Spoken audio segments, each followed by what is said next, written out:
Hey everybody, Jesse Slaughter here with the Pursuit Podcast.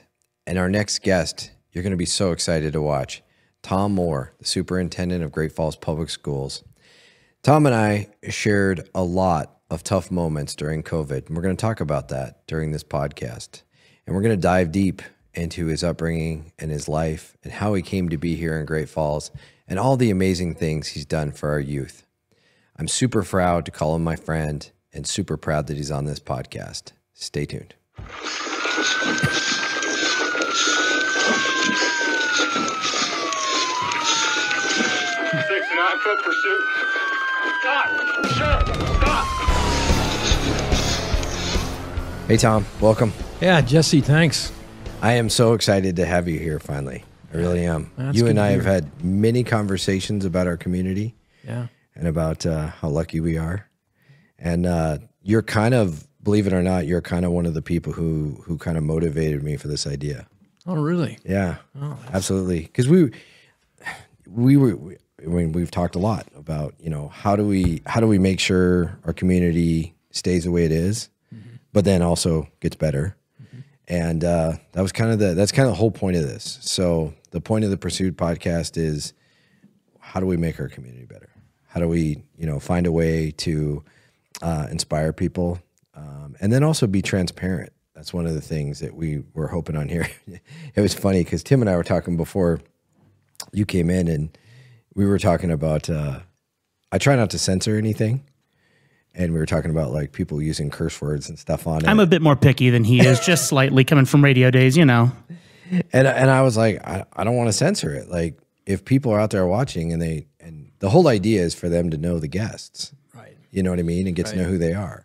And some people, that's how they speak, talk, right? yeah. Yeah. And so I want people to get to know people how they really are, not in a censored, FCC fashion. Yeah, we shouldn't be blocked by FCC here, and yet you got FTT. You got Tim causing trouble. No, So you're good. That's funny. You were talking about Joe Rogan a little bit when Yeah. you came in, and if you listen to Joe Rogan's podcasts, and every other word, he's dropping the F-bomb, right? Yeah. He was interviewing the dude that started Black Rifle Coffee. What's that Yeah. guy's name? Evan, I can't remember his last name. Yeah, and he's a little more refined, right? Yeah. And I think maybe he dropped the F-bomb once or twice, and it was when he was talking about his war stories. But, people just talk, and they express themselves, and it's nice to be able to get on a podcast or on a program where you can be real. And, I mean, I'm not a big fan of foul language. Like, it's not my go-to. right. But I think that there's a time. I mean, I was just telling Tim before he came out, one of my favorite words is bullshit. Like, if it's something, if I got to call something out and it's like not true, I love saying that word. Yeah. But outside of that, it's just it's not in my repertoire, but I don't have a hard time with people that have that language. It doesn't bother me. Language is an expressive tool, right? Yeah, absolutely. And you can express feelings and emotions with restraint or not, and sometimes using the right words gets your point across. Boy, we started a weird conversation for the podcast here. It's okay. Well, It's okay. Well, but I think about school principals, right? So Right. we'll talk about my business for just a quick sec. But, I walk into principals' conversations and meetings, and middle school principals sometimes blow me away because they're around these kids that are doing just this bizarre stuff. And some of the most refined women and men, are dropping the F-bomb. And I'm thinking, what the heck? Behind closed doors, of course, but they pick up the lingo of the kids sometimes. And then alternative high school principals are notorious for that kind of stuff. Well, think of all the pressure they're under. Of course, they're going to feel that way. That's their release. But you can't, the persona. You got to know your audience, and you got to know the setting and stuff. I think a lot too.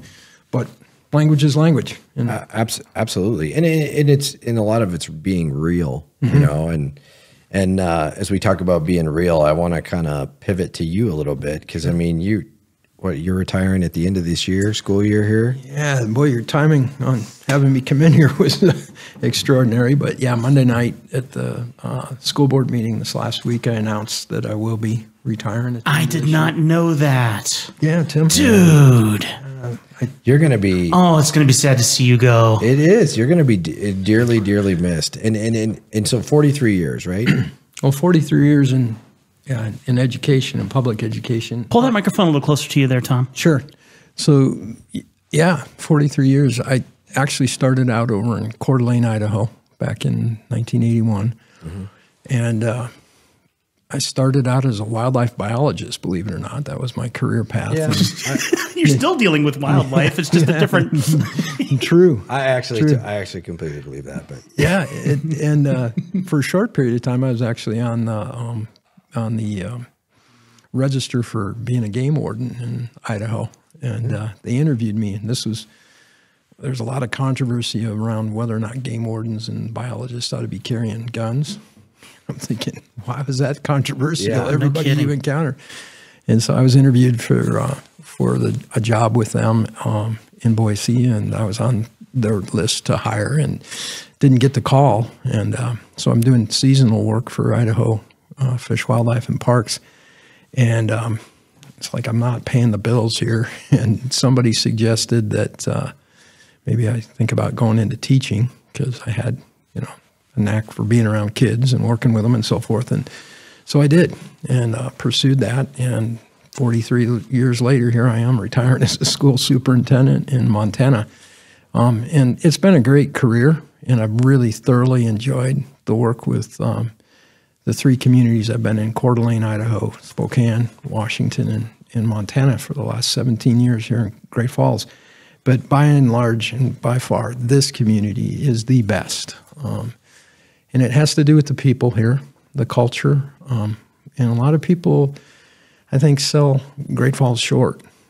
They really don't know until you get embedded in this community and you get to know the fabric of the people here. It's a special place. Absolutely. I totally agree. Rewind real quick. Sure. Where'd you grow up? Geez, I was born in upstate New York. Oh, yeah. Yeah. So what town? Binghamton, New York, which Okay. is upstate for a lot of folks. You don't even have the East Coast accent. No, I lost a little bit of that, yeah. but then my folks moved to Chicago when I was 10. Okay. So I spent my adolescent years in a northwest suburb of Chicago, Crystal Lake, Illinois. Okay. And What'd your parents do that you moved them around? Yeah, so my folks split when I was a kid, and my mom remarried, and my stepdad, was in the electronics manufacturing business, and they were going to set up a new company out in the Chicago area. So they transferred him from upstate to Chicago, and he set up the office and the plant there. And my mom and my sister and I moved with him, and it was a good life. It was good. I loved where we lived in upstate New York. It was kind of rural. There's a lot of ag land and so forth. My grandparents on both sides were farmers, and dairy cattle. And I grew up, banging around in the woods and stuff with my uncles and cousins and shooting pheasants and fishing and all that kind of stuff as a young kid. And we moved to northern Illinois, and my stepdad built a home out on the fringe of this suburb, and I had cornfields right out my back door, so I could jump out the back door and chase pheasants up there too. Nice. So I grew up in a pretty good situation, and played sports through high school, and then went to the University of Wisconsin and pursued wildlife management and natural resource management there. So you went to Madison? No, I went to Stevens Point, Wisconsin, Okay. which is north of Madison a bit, and it was known for its natural resource management school. So Madison's known for its partying. Yes, I know. kind of like University of Montana. I can totally see Tom Moore being a party animal in school. Well, yeah, we won't go back that far, Tim. You gotta run for political office, and then all those pictures will show up. Oh yeah. Well, we didn't have social media back in those days, thank the Lord. But yeah, I had a little bit of a wild streak when I was a kid, and caused my folks some challenges, I'm sure. But my stepdad was an important figure in my life growing up. Taught me what it meant to be a real man and step up and take responsibility. And He and I butted heads a little bit during those days, but you know, as I reflect back on those people that had tremendous influence on me and who I am, he's one of those individuals. That's awesome. He and my uncle. But yeah, so you know, I graduated from college in Stevens Point, and then loaded up a trailer and a car and boogied out to Coeur d'Alene, Idaho. I know you said this, but I missed it. What'd you get your degree in? Natural resource management and wildlife biology. Wow. Yeah. Okay. Yeah. That's funny because I mean, to go from that degree to becoming the superintendent of public schools, it's a long path. It's a long path. Yeah. Yeah. Well, Coeur d'Alene was a cool place when we landed there in 81. And just the way I got into the education pathway, I did my student teaching at Coeur d'Alene High School, and they had an elective biology class. It was forestry and wildlife management is an elective biology class. So I got to student teach that subject area and biology, which were interest areas of mine. And then I was fortunate to be hired a year and a half later by the school district, and I taught there till 1990. So were you married then? Yeah. I was married, had 3 children, and my wife and I split in 1992. Okay. She was going to Gonzaga at the time, studying to be a teacher, and I had just taken an administrative job in Spokane, and you know, stuff just was, you know, you get focused on your goals and your aspirations and where you want to go, and I kind of took my eye off the ball regarding what's really important in life, and I came home one night and she said she was done, and we split, and that was really hard. It was I can't imagine. That was over 30 years ago now, and I had 3 kids, and so I was a single dad for a while, and the older kids were living with me, and you know, those were really rough years. So but anyway. So how old are you around this time? I'll be 65 in November. No, what during this time? Sorry. Oh, during that time. You're like in your 20s? So I was in my 30s. 30s. Yeah, okay. and I was a single dad. I'm running back and forth between Spokane and Coeur d'Alene, where my kids were at, and then the oldest ones were living with me. So I'm living in Coeur d'Alene and driving into Spokane every day to do the administrative thing. And my daughter, this is a great story. You're going to like this. My daughter, who is a sophomore in high school at that time, she has on her back to school night schedule her Spanish teacher with a big smiley face next to it. And I said, "What's this?" And she said, "Well, Dad, you got to meet my Spanish teacher." And I said, "Why is that?" And she said, "Oh, you'll really like her. She's great." I said, "I don't need any help, Jesse." What's that? I don't need any help. My daughter's name is Jess. Yeah, Jesse. I said, "Jesse, I don't need any help, you know, in that department at all, and I'm not really interested at this point." Matchmaker, make me a match. Right. So I walked into her classroom that night late and disheveled because I'm running back and forth, and I met Rhonda, my wife at that time. She was not married, had never been married, and didn't have kids or anything. She's about 6-7 years old, younger than I am. And I walked in the room late. She asked me who I was, and I told her, and she said, "Well, you're Jessica's dad?" And I said, "Yes." And she said, "Well, that explains why you're late." Oh. She's late every day to my class, right? You know. So anyway,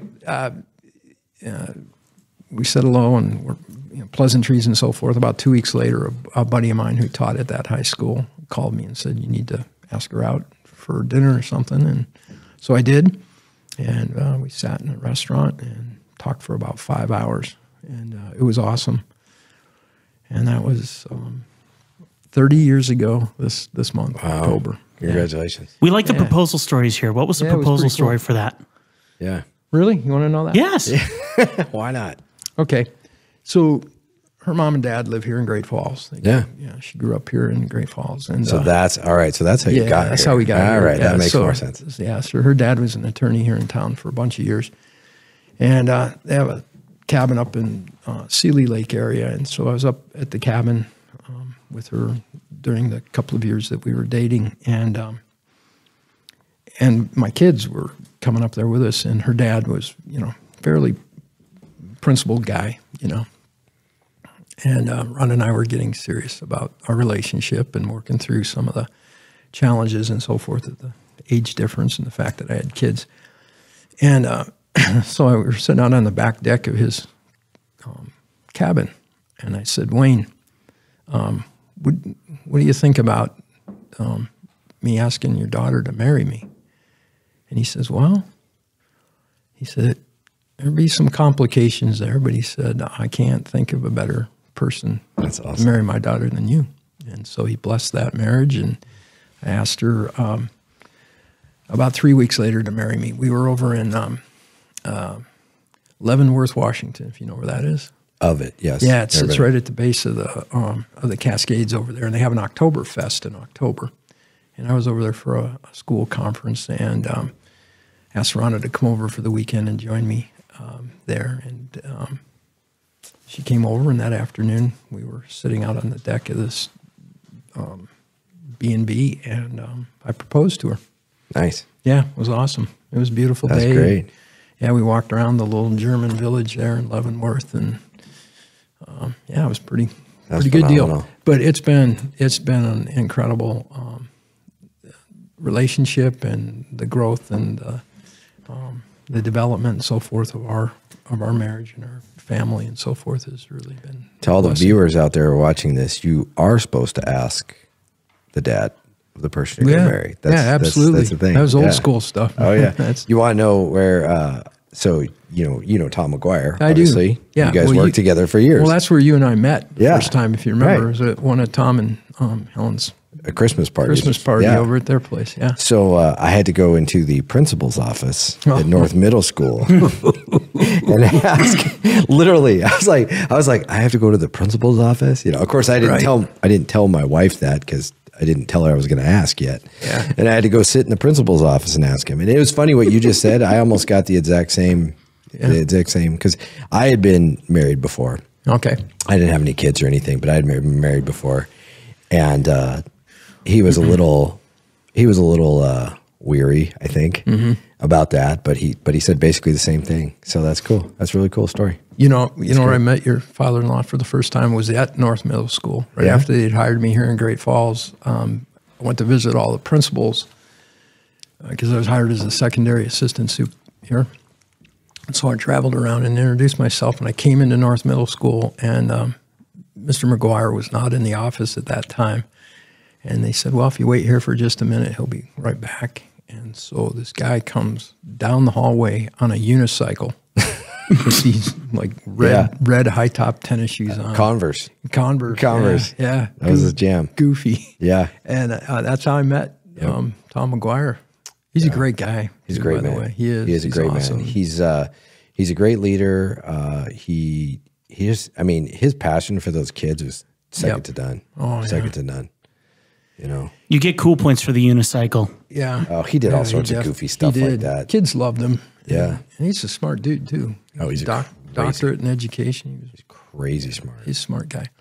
Yeah. And a nice man, too. I've seen him a lot since he retired, and he always comes up and we talk about school stuff. And he's just a physical specimen. Oh, that guy is, I pray to God I'm in his shape when I'm his age. Oh, yeah. He could drop down and do 100 push-ups just like that. I think he's in his mid to late 70s now, and he's just pretty talented dude too. I've got a fish carve, a wood cutthroat trout that he did.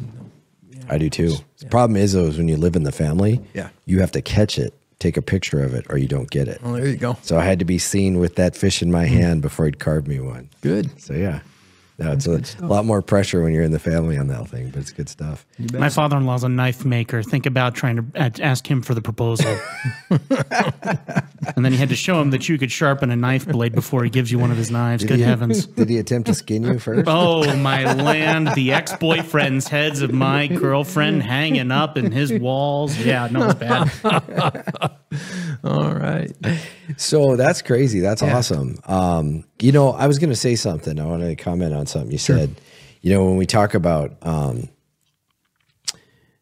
when you're young and you're trying to balance your career and you're trying to balance your family. Yeah.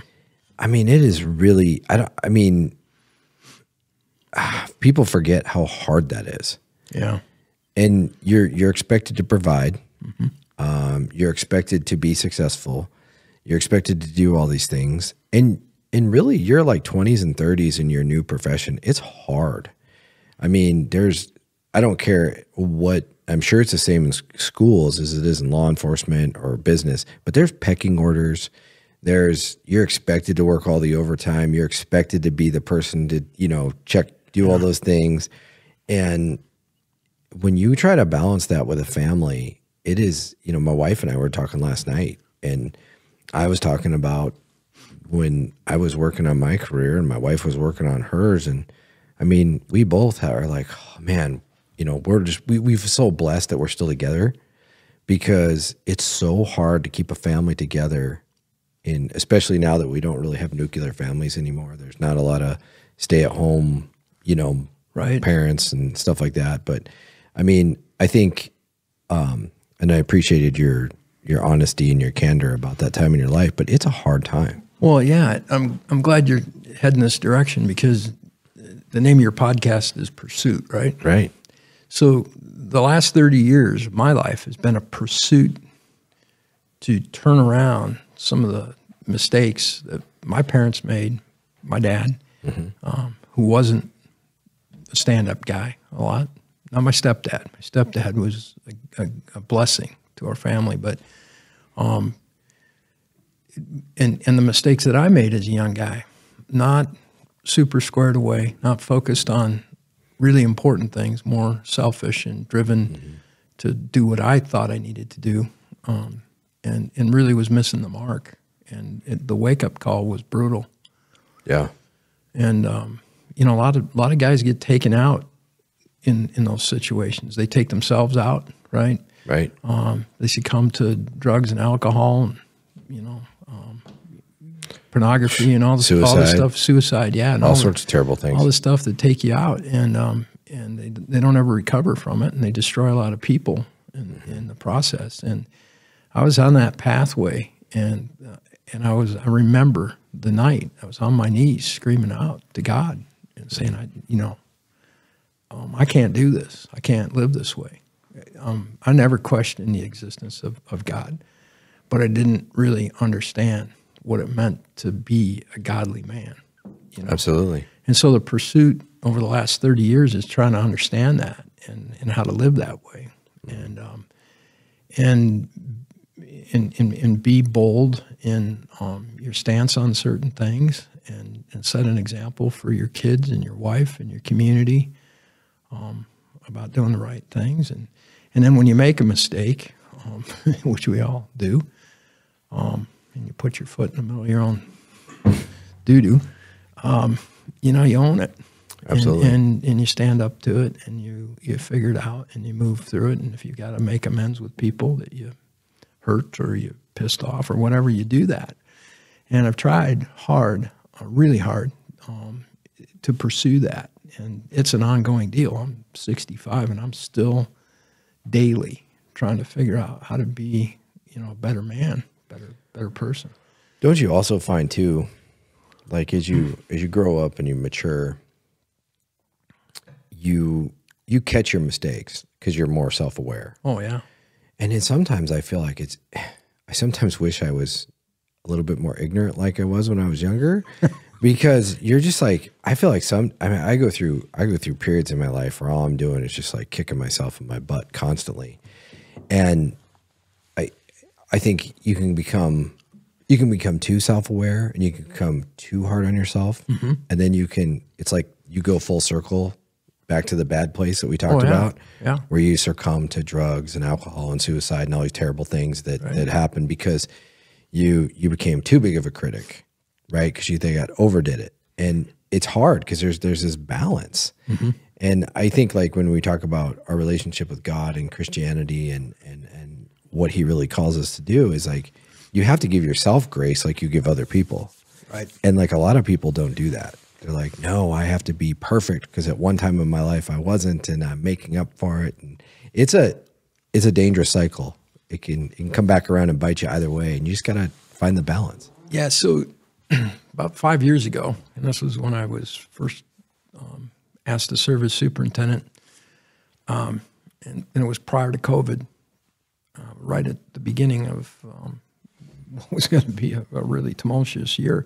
I was doing some reading on leadership stuff, and a lot of the guys that were coming back from Afghanistan and Iraq, the leaders, and Jocko Willink was one of them, the Extreme Leader Ownership book, and great book. Yeah, I was reading some of those guys and listening to podcasts when they were starting to come on about leadership and the order of man and some of the other, where guys are sitting down and talking about what it really means to do exactly what you're talking about, try to get stuff balanced and not succumb to, some of the world wants you to not be a man's man, right? To kind of succumb to the to that whole toxic masculinity. Toxic Can't have that. Yeah, so trying to figure all that out, and what kind of a leader I want to be and what I want to pursue, and the whole idea of balancing all these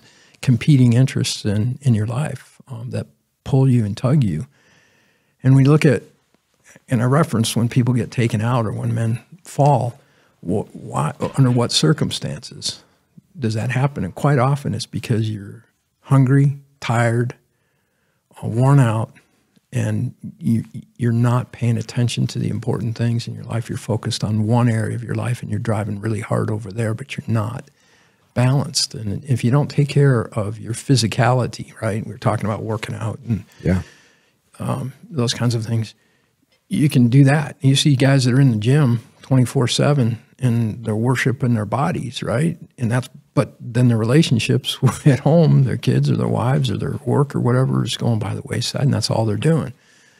Guys that spend 60, 70 hours a week in the office or in their job, and they're pursuing wealth and success in their business, but their family lives are the shits, or their physical well-being's not being attended to. Guys that don't pay attention to their spiritual well-being and making sure that they're meditating and praying and being mindful of the spiritual aspect of being human. There's these domains, and I read a book by a guy, SEAL commander, Navy SEAL commander. His name was Tom Shea. He wrote a couple of books. One was Unbreakable, and the other was Three Simple Things. And in his book, both of his books, he references this the schema that he came up with when he was in deployed and he was in a command position. And he subscribes to the idea that there are 5 domains of human performance. And if you don't pay attention to those 5 things on a regular basis and do 3 simple things every day, you will not strike that harmonic balance in your life and you won't be at peak performance. So what are the 5 things? Okay. I'm hooked. I just kind of named them. So the 5 things that he talks about, and I'm really trying to dig into this a little bit more and apply these things, and I've been on this pursuit for about a year now.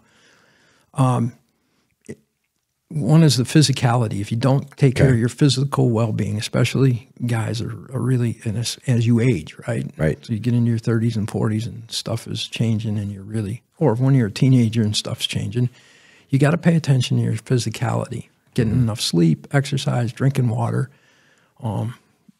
eating correctly, working out. Those things are important. I'm failing over here. This is bad. Sorry, Tim, but that's one of the domains. It's like an important one. And for men, it's really important because if you build, there's like studies, like if you build muscle mass as a man, right, like your longevity into your where you're not just alive, but you're able to do things. You're able to go places and all that. It's astronomically different. I mean, my stepdad is 85 years old. He went through a major heart deal a year ago, but he walks. I talked to him this week. He's walking 3 miles a day every day right now, and he's still moving. And my father-in-law is 89 years old, and he's walking and Yep. doing sit-ups and push-ups. I think that's an essential part of that aspect of a person's life. And women, their bodies are extremely important to them, and their body images and those kinds of things about how they see themselves and their physicality. That's important to all humans, I think. Yeah. So I think he's right about that. So that domain needs to be attended to daily. Spirituality, your spiritual well-being, and that's different for everybody. I understand that, but for me, it was my relationship with God and really pursuing that aspect of who I am and my identity in Christ or in God. God has a plan for your life. I believe that, and you have an identity in Him. Mm-hmm. The world has a definition of manhood, and God has a definition for that. So pursuing that, and on a daily basis, trying to tune into my relationship with God, and am I tuning into what He has for me to do each day, and being right with Him. So the spirituality piece, your relationships. So that's the third domain.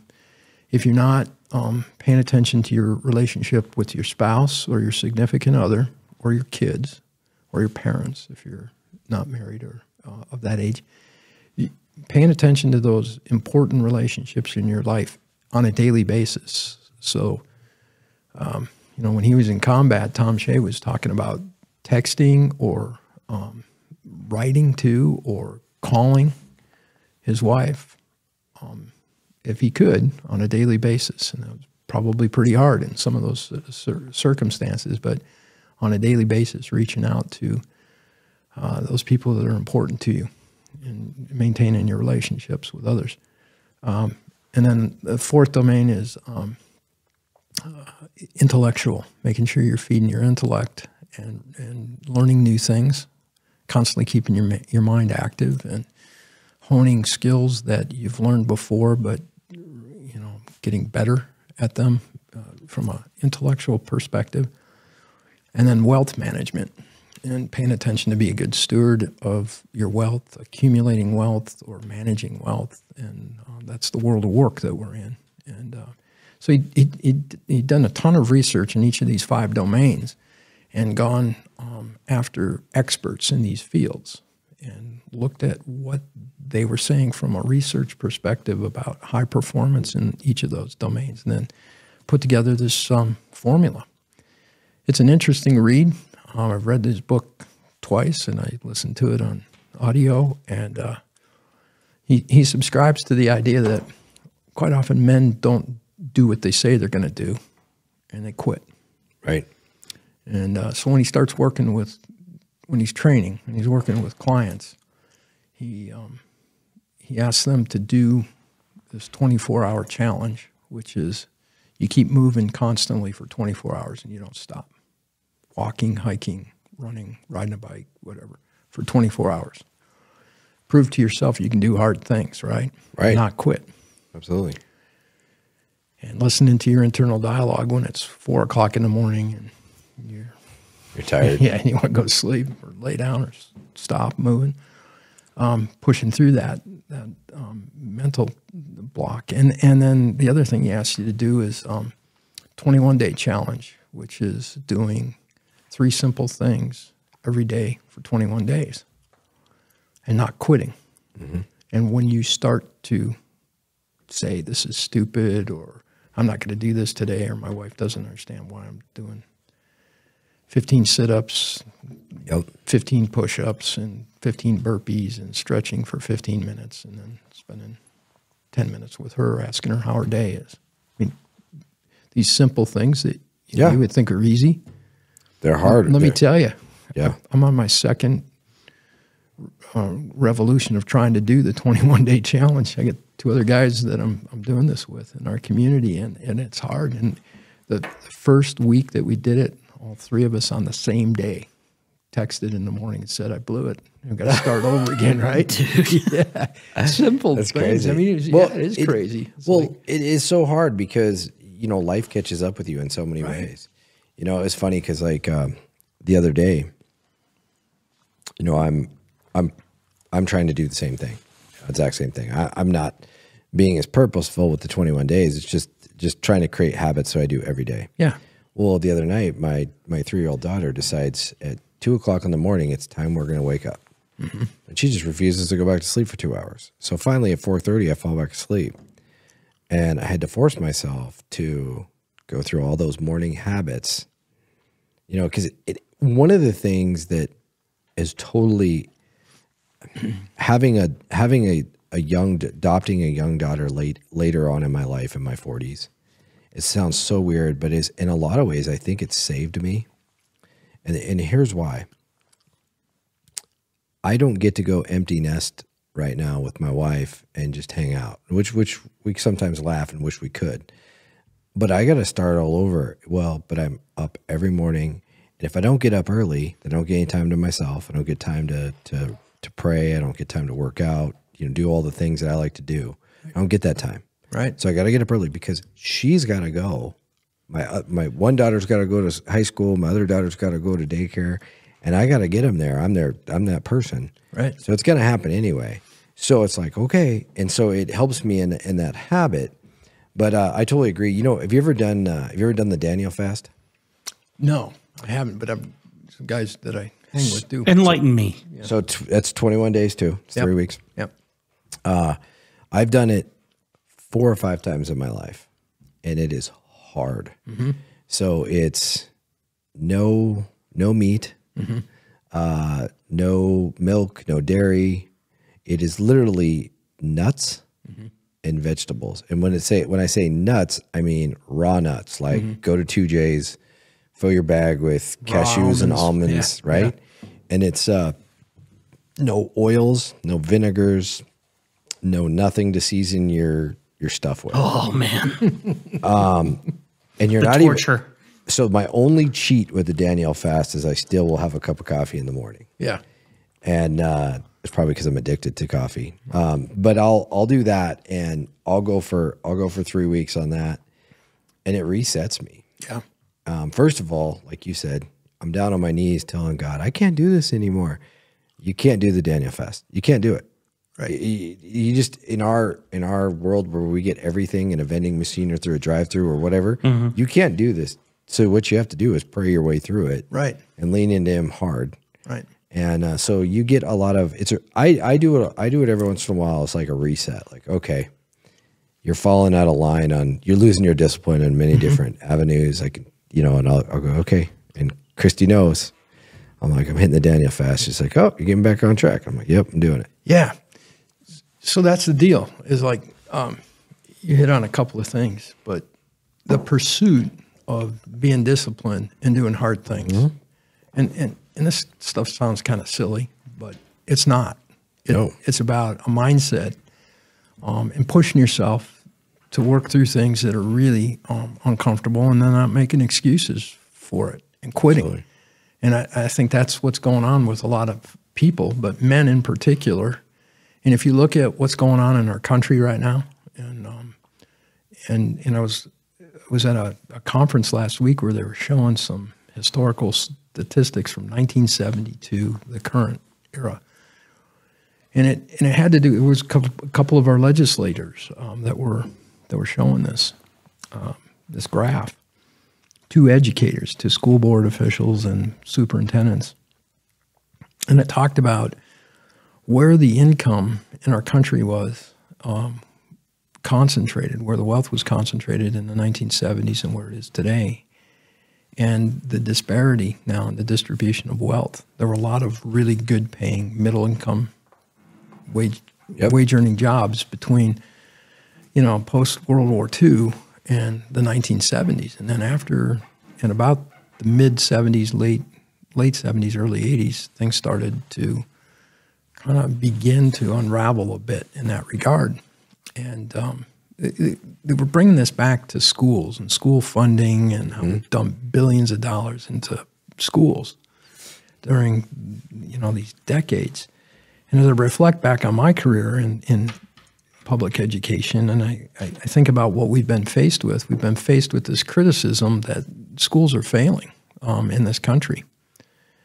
And it came out with the Nation at Risk paper that came out of the Reagan administration, where industry and businesses were saying, "Hey, we're just not getting the quality of workers and the level of qualified engineers and folks going to medical school and that kind of stuff out of our public education system." And so something needs to change here. And so we went through 2 decades of trying to reform our public schools. So the Nation at Risk parlayed into the No Child Left Behind Act and standards and assessments, and trying to fix the public education system by imposing standards and assessments and sanctions and whatnot. And we're 40 years down the road from that, and we're still struggling to put out a product. It's gotten actually worse in many cases. And we're falling behind the rest of the world, the developed countries in the world, in terms of our academic performance and the quality of folks that we're putting out. And so I look at that and I'm wondering, okay, what's the real problem here? Is it our school systems? Okay, we've got the charter movement where we're trying to privatize schools and let the private sector have a shot at it. But when you look at the research, and that's been going on for 30 years, charter schools across the country, the research from the charter school movement hasn't shown that to be a silver bullet. In some cases, yes, but in many cases, no. And now in Montana, we're going to give that a try too, I guess. Yeah. But my question as I reflect on this is, what's been going on since the 1970s with our social fabric? Absolutely. And I'll use myself and my family as an example. My grandparents, 2 or 3 generations, nobody got divorced. Yep. 1970s, my folks divorced. I went through a divorce, and then I was part of a divorce. And my kids grew up in a split home. I grew up in a split home. And we were blessed with, step parents that came in and did their jobs and helped us put things together. But there are kids in this country, over half of them, who do not have 2 parents in their homes. Absolutely. When they come home at night, their parents are the parent that's there is either overtired because they've been working so hard to put food on the table, and there's other siblings, or neither parent is home, or no parent is there, or there's a lot of dysfunction going on because of all the other pressures that folks are under. And so our kids are growing up in environments now where they don't have adequate parental support. They don't have adequate resources. So there's not food in their homes or adequate resources for their basic needs. And in our community, we have over half of our kids that live under the poverty level. Yeah. We have 400 homeless kids right now in Great Falls. And they don't get the chance to live as a kid. They have to grow up real fast, and sometimes if they're doing that on their own, it's not very smooth. So I'm not looking for blame here. I'm looking for what's going on. And I'm going to take this back to our previous conversation. Yeah. I think that men are the key to this whole deal. Yep. That if we, as fathers and husbands, grandfathers, take our rightful place in this society and step up and start owning our charge as men and behaving as such, being bold and stepping up and saying, no, we're not going to sit on the sidelines and watch somebody else raise our kids. We're not going to allow for these things to happen in our society. We're going to teach our kids you got to work hard for something. You got to endure some discomfort from time to time, and you just don't turn to, false remedies, drugs, alcohol, pornography,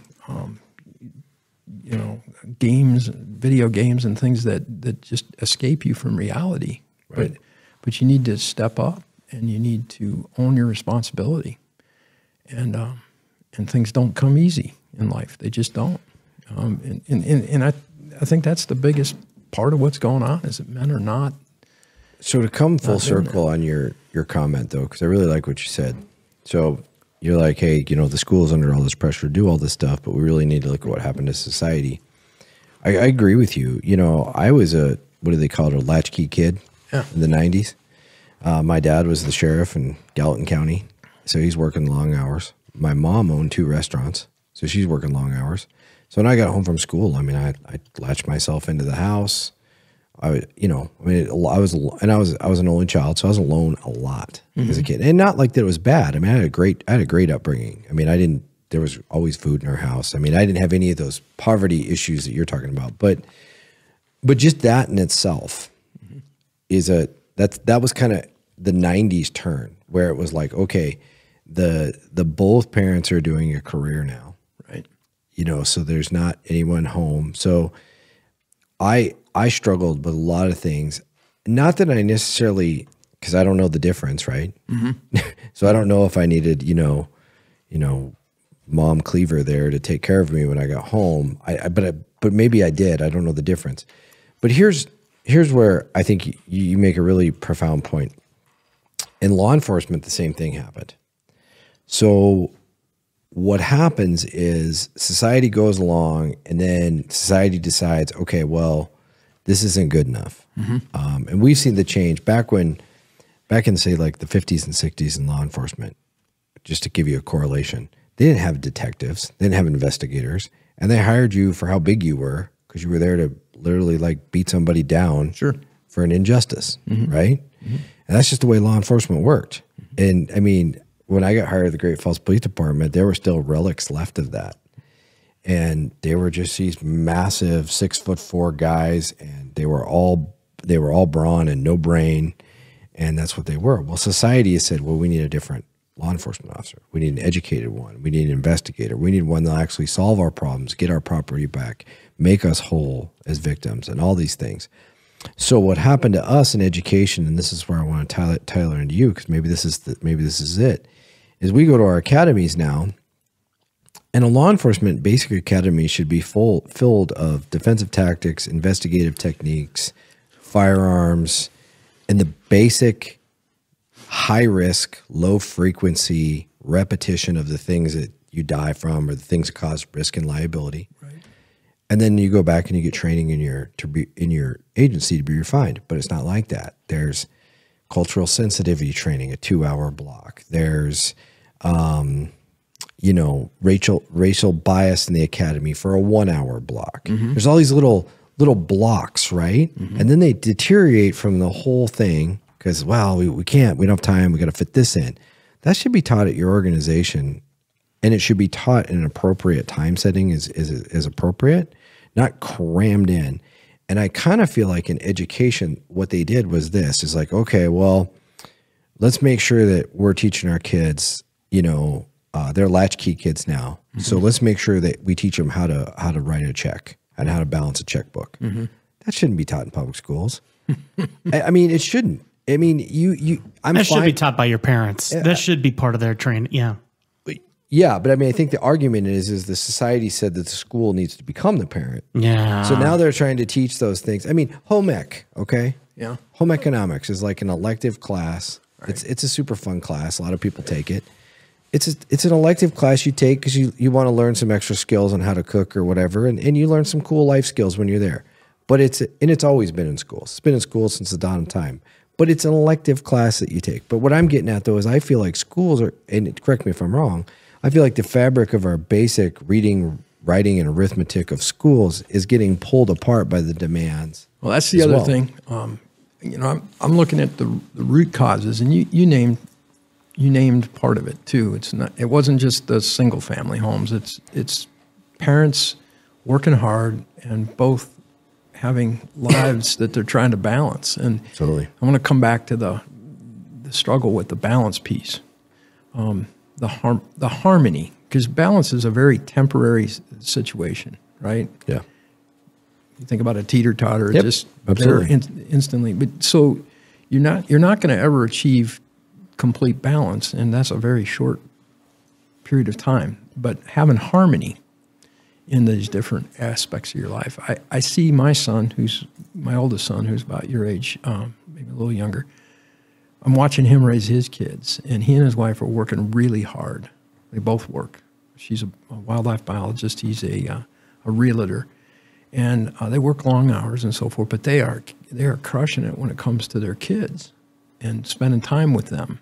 So they're working hard, they're generating wealth, they're managing their personal lives well. They're spending time with each other. They carve it out, however they can. Right.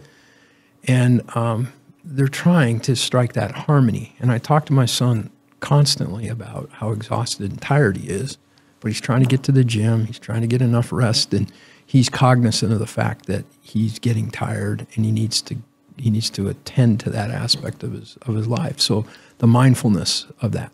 So I think I guess that's my point, is that parents need to figure out how to strike harmony in their lives so that we can provide stable and secure and grounded environments for our kids to grow up in our homes. Absolutely. And set those examples. So that's a challenge. And then as far as the public education system is concerned, you named another component to what's happened.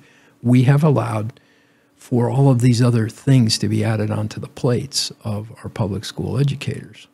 And that has caused stress, and it costs money.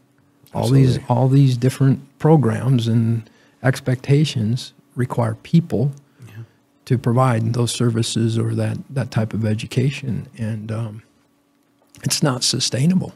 It just isn't. And we've gotten to the point now where, one of our previous superintendents, Dr. Brian Dunn, always used to say, keep the main thing the main thing. Right. And that was his byline and his tagline. And I think we've gotten way away from that. Oh, absolutely. And I think we've gotten away from I think we've gotten away from fundamentals in everything in our world. Yeah. My wife and I, one of the reasons that I think we've had massive failures as parents. I mean, terrible failures where we have let our kids down and all stuff. But one of the things that we promised each other when we got married was our marriage came first. Mm-hmm. And then we both got baptized. And then we decided right then, it was like, no, God comes first. Our marriage comes second. Then our kids come. Yeah. And we've lived that our entire marriage, and we've been almost married 20 years now, and we've lived that, and it was hard. I mean, I remember when our kids get to that certain age where they start asking questions, mm-hmm. like, you know how kids are. Well, I come first, right? When they get to that, sure, whatever Freud says when they become selfish or whatever, and you're like, no, God comes first, we come second, you come third, and kind of like prioritizes it as far as what you do, but and that's the thing too, like, I think that's one of the reasons we've had such a degradation of our family. And you said about your son, he's carving out time with his wife. He's making a plan. He's like, hey, we got to have date night. We got to have this. We got to have time alone. We got to be together. Mm-hmm. We got to be present without our kids. Yeah. Because it takes over your life. I mean, I have 3 kids too. And 3 kids is a lot of kids. Well, it's challenging. And it is. And you have to give them the time and the attention, but you're setting parameters for them, and they know what your priorities are as a family. It's God first. Your mother is my next most important responsibility. Yep. And then you guys are right there as well. And then you show them that, and and you work hard to make sure that they know that they're well loved and well cared for. But they see that hierarchy of responsibility and commitment and priority. And I think that's been a breakdown in our society for sure. But I also see a resurgence, and I'm hopeful, mm-hmm. and I'm seeing younger families now that are trying real hard to balance their lives. People kind of diss on this generation a little bit about they're not workaholics. That's they have a life. Work is part of my life, and I like that slogan. It's like, well, I think so too. Like I tell my people when they come to work, I'm like, you don't come to work to live for this place. You come to work to make money to take care of your family. Mm-hmm. This is just part of what you do. It's important. Yeah, you got to like what you do, but you do. You got to enjoy it. But the thing I think that's really, really lost though, And I mean, I've got an adult son now and a teenage daughter who goes to CMR, and I'm always like, be careful who you pick, because if you're really going to make a commitment to them, and then let's decide it's not a good commitment, but you have kids, Right. if you're not really invested in that individual, then guess what? You're going to model to your kids that you're not invested in that individual, and then your kids are going to have marriage and divorce problems. Yep. And that's a whole nother, thing. We're going to talk about that other thing, but let's take a quick break. Let's do a commercial real quick, and we'll be right back. All right. If you haven't noticed lately, Cascade County is booming. And one of the places I depend on to get all my construction needs is Builder's First Choice. Whether you're a contractor or a do-it-yourselfer, Builder's First Choice has everything you need. Stop out and see their amazing staff for all your building supplies today. Are you looking to replace those floors in your home? Or maybe you're doing new construction? The place I trust is Contract Flooring Carpet One. This is a locally owned and operated business here in Great Falls, and they are committed to serving you and giving you the very best prices and the very best product and service. Go see Contract Flooring Carpet One today. The Double Barrel Cafe is all about you, the amazing people of Cascade County. With every purchase you make, they give back to our community. Every bite and sip fuels their mission. Let's make a positive change, one cup and one bite at a time, because the Double Barrel is not just a cafe, they're building a better community. When deciding who I would trust for the technology component of this podcast, the choice was simple: Information Systems of Montana. Whether purchasing products for business or when I had them build me a new MacBook to catch child predators, they delivered, creating a solution for my exact needs. Contact Information Systems of Montana today. Your health journey is as unique as you are. The Peak Great Falls has everything you need for your fitness journey. They are your partner in wellness, with a top-notch facility and expert staff and a very welcoming vibe. Locally owned, community-driven. Join them today. One of the best family-owned businesses in Great Falls is Schulte's Coffee House. They have amazing coffees, frozen yogurts. You can even stop in and fill up your car. They are a full-fledged convenience store and are world famous for their chicken and my wife's favorite, the Bosco sticks. Go check out Schulte's Coffee House today. If you're passionate about firearms and the Second Amendment like I am, one of the best places in all of Montana to go is Mitchell Supply. Jim and Tammy Mitchell have been running this gun store for decades. They're major supporters of the Second Amendment, and they're major supporters of our community, and obviously they're supporters of this podcast. For all your firearms needs, go check out Mitchell Supply today.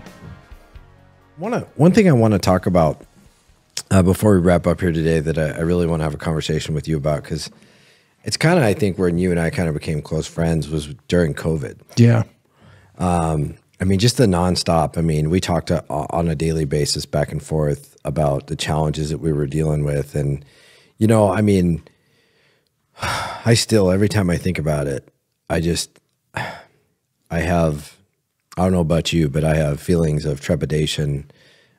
Just diving into it, I get a little bit of anxiety. Right. I'm like, oh my gosh. Mm-hmm. And then I think about, there was a lot of hard decisions and a lot of, to use a Tom Moore quote, challenges in leadership. Yeah. That had to occur. Opportunities in leadership. Opportunities, yes, opportunities. That's what we call them. So I just kind of want to touch on that. I mean, sure. So like, as it starts to ramp up in 2020, like, just take it from there. So, yeah. Had you just become sheriff then? I had taken office in January 2019. So I had a year and 4 months before it really started to lift off. Yeah, me too. So I'd been named as superintendent in the spring of 2019, right? Yeah. And took over on July 1. And that fall, we had a bomb threat. We had to close down Whittier. I don't know if you remember that. I remember that very well. As a matter of fact, we closed the whole district down that day because we weren't sure what was going on with that. And so that was the first real challenge in leadership that I had as superintendent. And then we had an ACLU report that came out. Oh, I remember that. Yes. Gave the district a really pretty nasty black eye about having school resource officers in our building, if you remember that. Yeah, just, though, here's the thing. The ACLU has no credibility. I get it. They have, well, no, but I mean, but I remember that. And funny story, just little quick anecdotal. At the same time during that thing, we had to actually approach the ACLU to basically do something that would benefit inmates. Yeah. And because we asked, they wouldn't help us. Right. And so they don't have a lot of credibility with me. I threw that one out. I probably should No, have baited no, you. no, Throw a little bait out. No, I remember that though. But I remember seeing it and I remember going, well, it was like I mean, I'm walking in the door as the superintendent and this gets laid on my desk. And it was not, they didn't call me up and say, hey, heads up, we're going to publish this thing. All of a sudden it's there. And as I read it, it's just like, there's a lot of stuff in this report that's just not accurate or true. right. And, you know, I was targeting some of our schools by name, and it was alleging that we were summarily being discriminatory towards specific races of kids, and we were excluding them from school because of the police presence in those schools. It was kind of the beginning of that whole, like the pipeline from school to prison SRO conversation, wasn't it? Yeah, it was ridiculous, actually, the allegations there. And so what we did was we put together a task force group, and we sat down and talked about it. We talked about, you know, the whole equity, the equity piece. We used the word equity, you know. Are we being fair and equitable in the way we treat kids? And when you take a look at the offense that they commit in a school, where they threaten someone or they are disorderly in their conduct or they're bringing drugs or weapons or whatever into the school, there's going to be a consequence. And I don't care what their background is or who they are or any of that other stuff. They're going to be held accountable. And in this day and age, I mean, I've grown up in this business through Columbine and I don't know how many national school tragedies and school shootings, and we're on high alert. We just are. It's like, you know, the old hijacking days in the airports. Yep. You just don't say the word gun or backpack with gun or whatever in our schools. Well, as a parent that has kids in those schools, that's what I expect. Right. And so, you know, we've had a long-standing relationship with the Great Falls Police Department and in the school district, and we've had school resource officers in the schools for over 20 years. Mm-hmm. And these men and women have done so much good work in preventing threats and crimes and so forth. And their, you know, their diversion programs and their counseling and de-escalation of stuff is, I can't even begin to touch that. You know that because you worked it and you're the sheriff and you understand the necessity for that. But anyways, that hit the plate in the fall of 2019. The Department of Defense published a report card on schools associated with military bases across the country, and that report card wasn't glowing for Malmstrom or for Great Falls. That was hard to take, and so I'm dealing with those things. We had a shooting outside of a school. Yeah. And we had to deal with that. And it was right before school started that morning. And I remember that. Had some challenges there. And then it was March 15th, I think, of 2020, we got a call from the governor on a Sunday afternoon saying he's closing schools down because of a pandemic, right? Mm-hmm. And we had kind of forecasted that was in the wind and it was going to happen. And so we brought together our leadership team up at the district office on that Sunday early in the morning and began planning contingencies. What are we going to do? How are we going to deal with this? And we had about 8 hours of planning time before the governor made that announcement. And and then from there, we went through a whirlwind for a couple of years of just a shitstorm, actually. And you remember Pastor Nick from Faith Center, right? Nick Goff. Yeah. And Nicky, he was a good friend of mine, and he spoke highly of you too, because when he became a chaplain at the police department, he had to qualify or something, and he had some good stories to tell about you as a training officer for that deal. But Nick was great, and he asked me to come on and do a Facebook Live with him right after COVID hit, and we were talking about, leadership and what was going on in the community in the school district at that time. And I remember part of the interview with him, and a scripture came to mind when we were first dealing with all of this, and it was about Jesus being in the boat with the disciples, and a big storm blew up, right? And he's sleeping in the back of the boat, right? And the disciples are freaking out. I mean, can you just picture this, right? Oh, yeah. And these guys are not wimps. They're all kind of door kicker type guys, right? Right. And the storm blows up, and they're fishermen. They've been out in rough seas before, but they're nervous and they're freaking out. And Jesus gets up and he looks at them, and he just shakes his head, and then he calms the storm down. Mm-hmm. And I think that if I didn't have the faith that I did during those years, I don't know that I could have led our people and worked with our folks through that storm and been a part of a community, with you included, where we were called to do some really hard things, where there was no template for that. So we came together as a community. We had a lot of meetings about what we're going to do, and there were struggles, and we didn't all agree with one another about how to deal with this thing, right? Absolutely. And then we're getting people telling us from all different sides of the equation what we should do and advising us and so forth. And we had to make decisions, and we had to stand by those decisions. And then sometimes we had to look at the decisions and going, well, okay, that really wasn't the right thing to do. We need to pivot or pivot. That's a pivotal word, or back up or rethink that or undo that decision and go a different direction, and then be willing to do that and not think we were a failure. Absolutely. Because we made a decision that didn't work. Yeah. Anyway, this was the first time for everyone involved. Right. It was. So, Absolutely. in this case, it was like sometimes God calms the storm, and sometimes he calms the sailor, right? Yeah.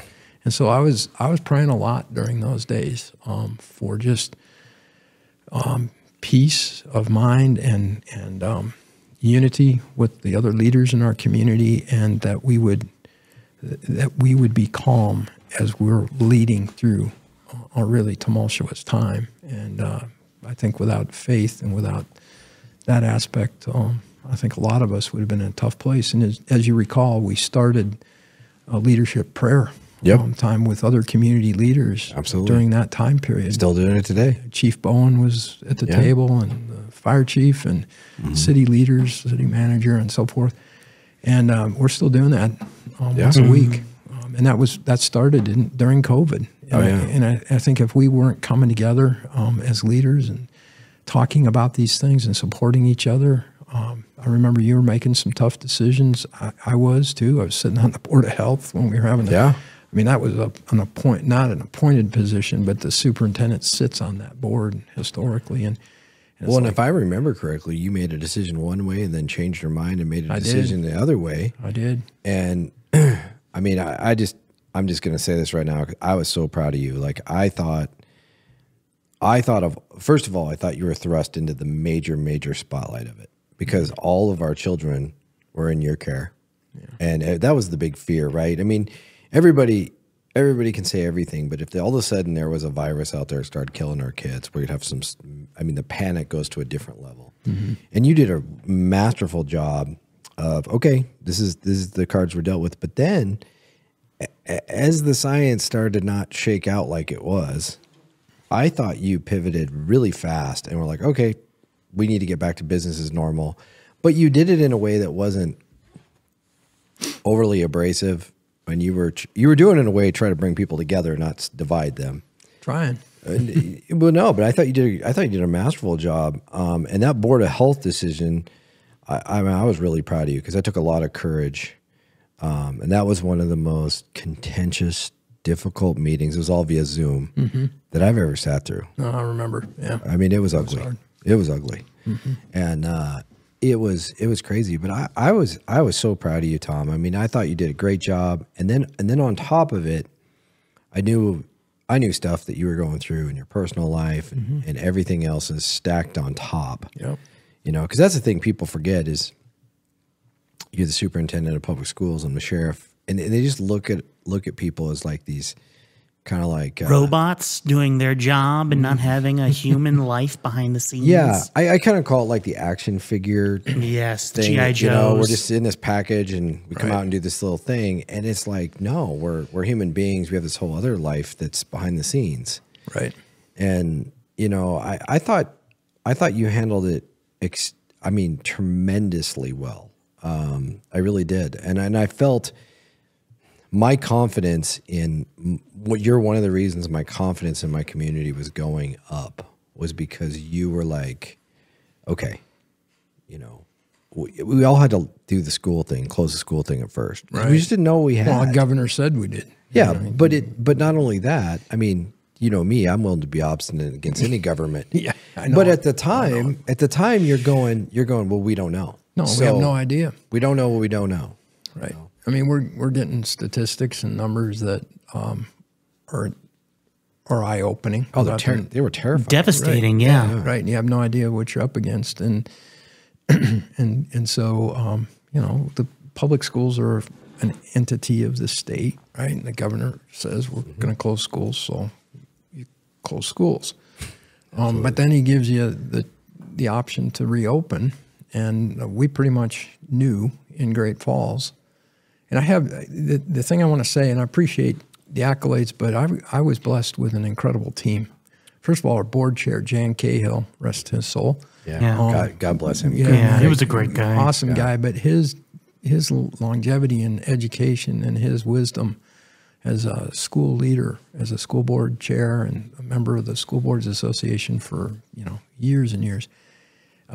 I was thankful to have him as our board chair in helping me think through these things. He was an active superintendent in Vaughan, right? And he's serving as our board chair. Yeah. So being able to talk to him on a daily basis about these challenges and think through it was like having, you know, a little angel appear on the shoulder. You know, just being able to talk to him. Hey, Jan. Angel Jan. I couldn't agree more. I mean, seriously. What people don't know behind the scenes too is I was talking to him a lot in Vaughan. Yeah.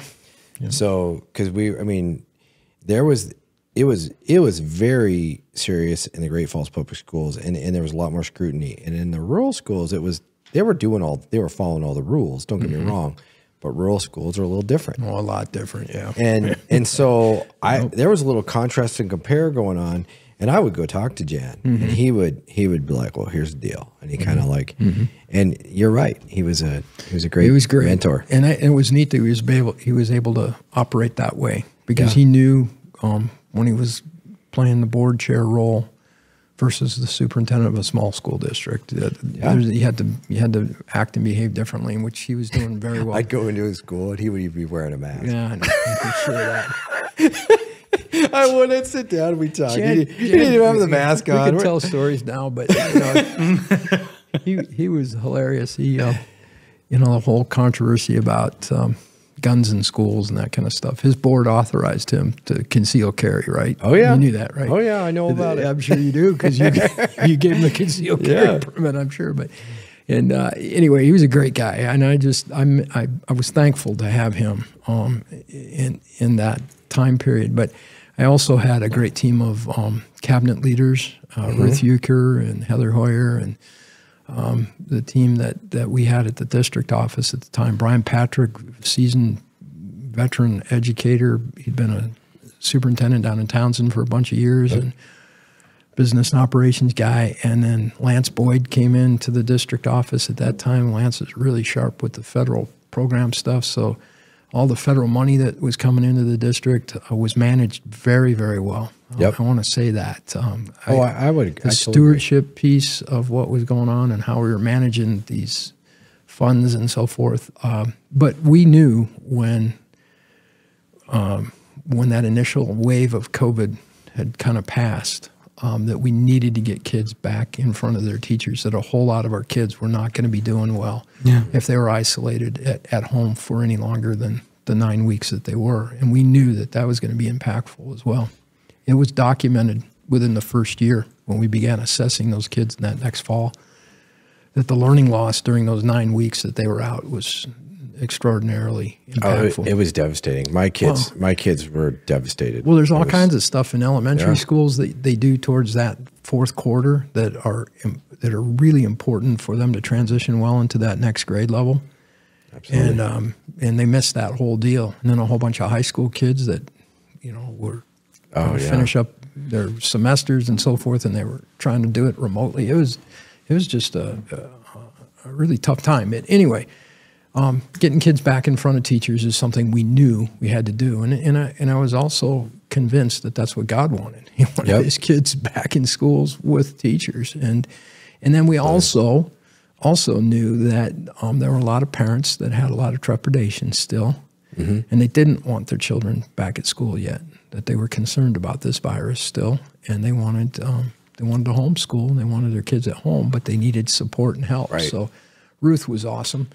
Ruth Euchre. Ruth and her husband are also angels on your shoulder. Yeah, those guys are great. I love the Euchres. They're great people. Ruth's, I asked her to spin up this remote learning center at Roosevelt School. It was closed at that time, and so we went over there during the summer, and very quickly she and Rachel Cutler, who's still at the district office, they developed this learning lab for a cadre of teachers that we hired and put over there during COVID to provide remote learning support for parents and kids who wanted to do that. I think there's like 800 some odd elementary kids who initially stayed home that next fall, and by January of that year, well over half of them had returned to school. More than half of them had. So but anyway, it was because they had confidence in the school. They did. I mean, because I remember, my kids went through a really hard time through it, but the way you got it back open, there was just a lot of confidence. I mean, I know, because I was talking to fellow sheriffs and people in other states and even other cities. Yeah. And they're like, I had people telling me like, I'm thinking about moving to Great Falls. I'm like, why? I'm like, because you guys have school back and you're doing normal things. We need normal. I want to find a way to come there. And I'm not even kidding. I remember, and I won't share the name here because he's kind of a high profile person in another community, right. But he was seriously thinking about quitting his job, his huge career, and just finding something here so he could put his kids in school and get away. Because he was just like, this is out of control. I want to share something with you. It's kind of interesting, though, real quick. I got really frustrated with it. And I'll tell you where I got frustrated with it. I had an incubator that was a jail. And when COVID started going through that thing, I thought, I remember that, Jesse. But I thought we were gonna be shipping bodies to morgues, and all this, the sky was gonna fall. Yeah. And we didn't lose one single inmate to that entire thing. And then I watched the symptoms, and I watched guys who are in the COVID pod doing pull-ups, doing push-ups, sprinting around the outside with an upper respiratory infection that's supposed to kill you. And I'm going, this is not what, in most of the people in jail, a lot of them are poor health. They haven't been getting their medical care. They get better medical treatment in our facility usually. And I'm watching this and I'm going, this is not what they're saying it is. Right. And I was frustrated because I was like, I just wanted to grab like big government and media and say, come down and watch this. You need to see it, because it's not what you think. And I thought you did a really good job you recognized that very quickly. And you were like, okay, we're going to provide for some parents and families that are still super COVID conscious. And we're going to make sure that they're taken care of. But the rest, let's get back to business as usual as fast as we can. Well, this whole, the whole mask thing was kind of my nemesis. It really was. It's like, oh, are you kidding? Because I remember when we were on that Zoom and you were being asked to go tell businesses that they needed to shut down and all that kind of stuff. And I remember you saying, I'm not going to go tell somebody that that's their livelihood that they're going to. I remember you taking a stand on that, and I appreciated you taking a stand there, because it would be really hard to tell somebody that's their livelihood. And they didn't know whether they're going to get government assistance or any of that kind of stuff. But here's the other thing, though. It shouldn't have mattered, because here's the thing. You have a choice. Right. Okay? Every single business out there had a delivery service. You could have ordered your medications from the pharmacy and they'd have dropped it on your door. Right. I still, to this day, get Walmart groceries, no contact. They just set the groceries on my door and leave. Right. Yeah. So if you wanted to go to a restaurant, they would bring you your food. Right. They would bring it right to your door, set it on your door, leave, so you don't have to have any human being contact. So I'm sitting here going, why are we stopping people from going into these businesses? This is about a personal choice. Oh, man. And they know the risk. That whole deal had such a long-lasting impact on our economy. Oh, we're still struggling today. True. Anyway, so that, but the mask thing is like I'm getting advice from all the health officials and the CDC and everybody's recommending this, and they finally started to back off a little bit and said it's highly recommended that you do this. And so my position on it was going to be, we highly recommend it, and you get to make the choice. Every human being gets to make the choice. Absolutely. And my line was going to be, I don't want anybody being shamed or disrespected because they choose to wear a mask or not wear a mask in our schools or in our workplace. Right. That's your personal choice. And if you want to do that, then you should do it. And if we can manage it, if kids and parents still choose not to come to school, we'll try our best to provide learning for you in that remote environment. But we really can't guarantee the success of education in that format because we're finding that it doesn't work well for the majority of people. So we really need them in school, face-to-face with their teachers, whether they have a mask on or not. Yep. Okay? And I remember the dilemma of where we were going to go with this. And I had my team together with board members, and we were trying to decide, are we going to have a mask mandate or not? And I remember laying awake at night, the night before the school opened, and I'm thinking, I've got this image of one of our associate principals at CMR High School, big dude, won't name him, but you know who he is. I know who he is. Yeah, he stands in the hallway, and the kids are coming in from lunch, and he's asking them to take their hat off and get the Copenhagen out of their mouth or whatever. I can just see him when a kid comes through the door and he's not wearing a mask, and he's got to encounter this kid and say, "Put your mask on." I'm not going to put my mask on. I don't have to. And he's got to have, an interaction with a kid because we're mandating that they wear a mask in our public schools, and this is a no-win situation. And then he's going to call the kid's dad, and the dad's going to say, "My kid doesn't have to wear a mask." Mm-hmm. I can just see these. Oh, yeah. I mean, this scenario is playing out in my head as I'm laying there in bed, and I'm thinking, we cannot ask our administrators to enforce this because they can't, and it will put them at loggerheads with our community, with parents absolutely. and kids. And so I went back and I called an emergency meeting with our cabinet, and we had our board guys come in, and I told them this. I said, I just don't see how they can do it. And at this point, they had provided vaccines for older kids, right? They didn't have the youth vaccine at the time. So there'd been a round of vaccines that were made available to adolescents. And so if parents wanted to have their kids vaccinated, they could. And so what we decided to do is not require masks in the high schools, but in the elementary schools, until they had the opportunity to have the vaccine, we're going to require masks, right? I mean, that we came to a compromise situation. Well, yeah, absolutely. But I still knew that our elementary administrators were going to face the same thing, because there was a belief system that masks had no effect on this disease, or the spread of this virus, excuse me. Anyways, as it turns out, there was a fairly good backlash even about that compromise position. It was a no-win deal, right? Yeah. And I remember walking into Valley View Elementary School on the first day of school down here, and out in front there were a group of parents, grandparents, and kids with signs. And it said, kid is holding up a sign, "No more," M-O-O-R-E, "no more mandates." And it had, a mask and a big X through it. I came walking out of the front door of the school after touring the school at 9 o'clock or whatever, and they were still kind of out there across the street. And I walked out, and I smiled and waved at these folks and went down to get my truck. And this little guy, he's like a fourth grader, he comes running after me. He says, Superintendent Moore, would you like this?" And he hands me this "no more mandate" sign. No, I'm not kidding. And I turned around and I looked at this little guy. He's a little blonde-haired towhead. And I said, "Thanks, man." I said, "I'm going to take this back and put it in my office, and I'm going to think about you every day when I look at this thing." And he's just smiling.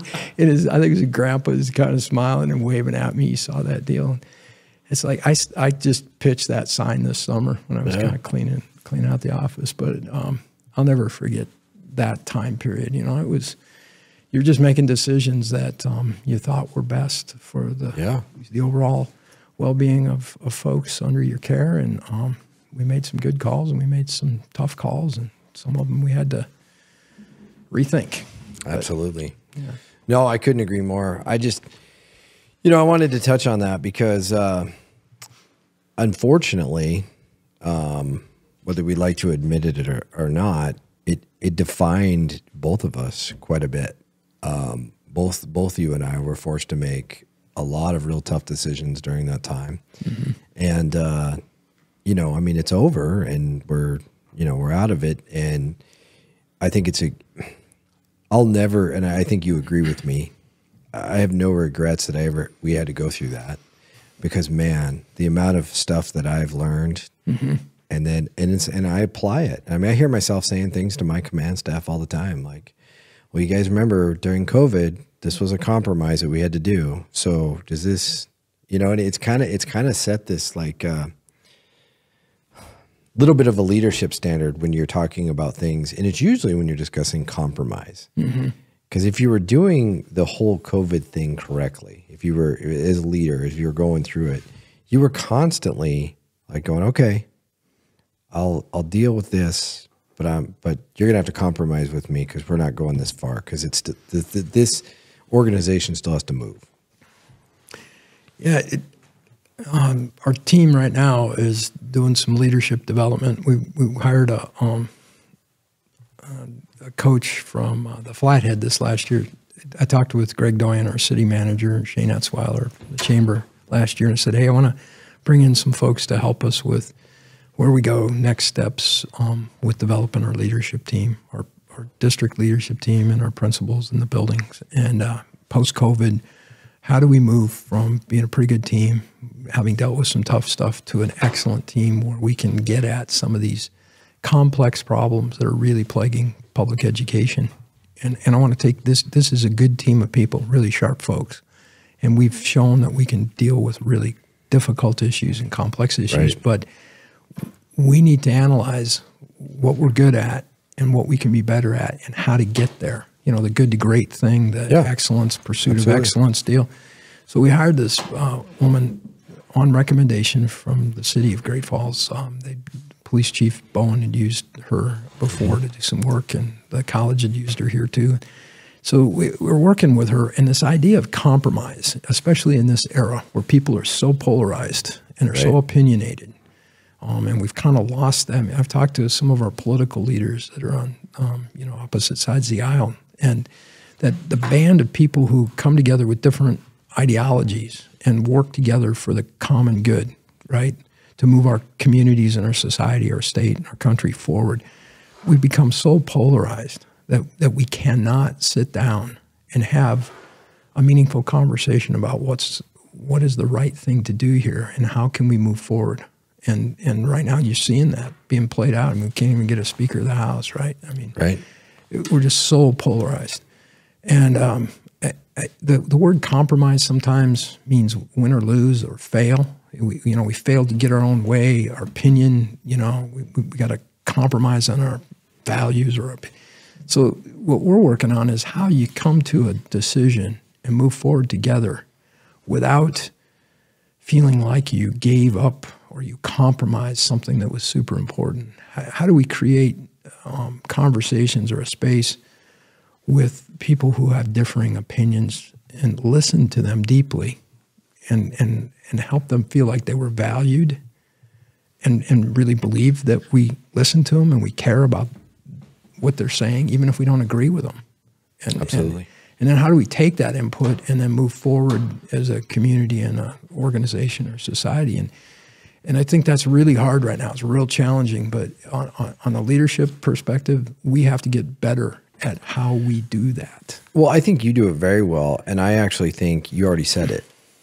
To kind of put it back on you, the key for me is like, okay, we're gonna compromise, mm-hmm. all right, but if we compromise, we have to be willing to change course later. We have to be able to evaluate what we were doing. And if one side of that compromise equation is failing, we have to be willing to discard it and move with the other side and go. It's like a test and evaluate. You got to test and evaluate what you're doing, and then be honest. Right. Be honest, be transparent, and go, okay, I said I was going to compromise on this. And then this is where the courage of the leader has to come in and say, I said I was going to compromise on this. We've tried it now for 6 months, and this part is not working. So we're gonna pivot, change it, discard it, whatever we're gonna do. We're gonna drive, because we're still driving forward with everything else, right? You know, and if you don't have the courage and the wherewithal and the leadership to be able to do that, then you don't belong in that position. And yes, when you do that, you make that the individual, the people that you had to discard, the whatever you had to push off, you make them upset, right? And that's just what you have to deal with. That's part of it. Yeah. Yeah. It's a tough part. It is. It is. But don't forget that you guys, speaking on behalf of the community that watched you guys, you're doing something wonderful for the future. If a situation like this were to come down again, when it comes to COVID or all the decisions that you guys had to make, the reality is they're going to look back at this moment and look at your decisions and base a lot of their future decisions on how your decisions played out from this. That's a wonderful legacy to leave behind. You did your best, and now you've set the stage for if something else were to go down in the next 20, 30 years. Here's some of the game plans that went into effect, and here's the results that we saw. Well, and I think that's why we're doing this podcast. Exactly. Right. We're recording what we went through in a very honest way. Yes. And hopefully they would go, hey, who was doing this at the time, and look it up and go, oh, yeah, this is the hard lessons they learned. This is one of my favorite ones that we've done so far. Sorry to put off everyone else there. I don't mean to do that.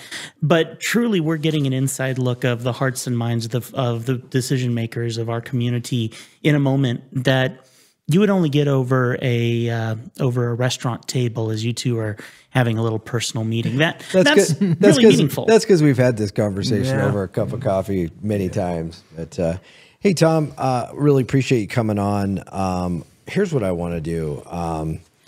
When you take your little sabbatical, your retirement, let's reconnect and do this again. Yeah. I want to hear your perspectives after you've had some time of reflection, because you have had and have an amazing career. There's so many things we could touch on. We probably could spend 6 hours talking. We could dive deep into the school safety aspects, all the different other things, the rabbit holes. Yeah. But I wanted to focus on your story, your leadership, your challenge that you went through, and your great inspiration. And then thank you for everything you do for our community. Yeah, thank you. I'd love to come back, Jesse. Thank you for the invitation to be here today. I've got some pretty strong thoughts and ideas about school safety, as you do too. And I think that's an important thing for us as a community to talk about some more and pay attention to. And what's exciting about that is we're collaborating on school safety right now. Right. And we're working together on a big program, but it's just starting.